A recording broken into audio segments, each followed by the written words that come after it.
The next example deals with a non-monic quadratic trinomial. A non-monic means that the coefficient of the x squared is something other than 1. We've got something like, in this case, a 7, but a number in front of the x squared other than 1. When we're dealing with something like this, we need to just include one extra step in our factorization. And that is, instead of just looking at this number here to decide what our two numbers have to multiply to give, we actually look at the product of these two. That is, we go 7 times 2, that's 14, and it's going to be positive 14. And so instead of just looking for two numbers that multiply to give 2, we're looking for two numbers that multiply to give 14, positive 14.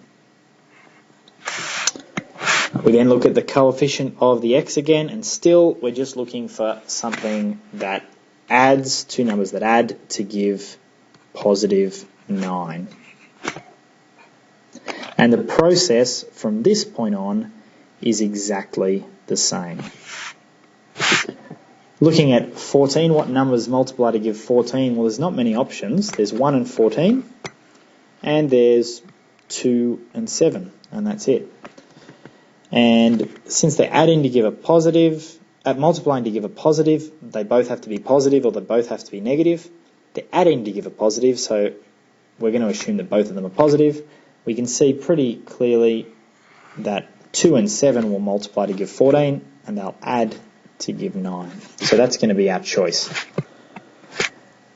Now, with non-monic quadratic trinomials, we can't just go straight ahead and write x plus 2, x plus 7.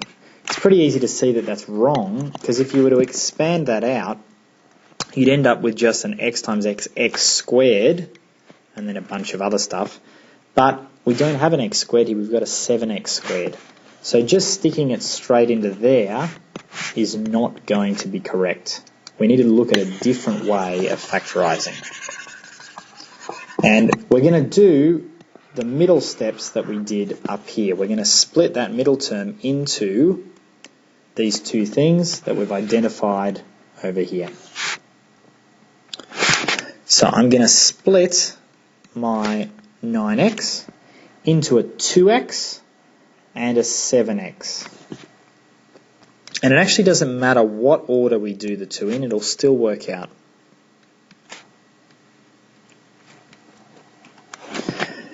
Now, having a look here, what's the highest common factor of this first pair? Well, it's going to be just x. I'm left with a 7x plus 2.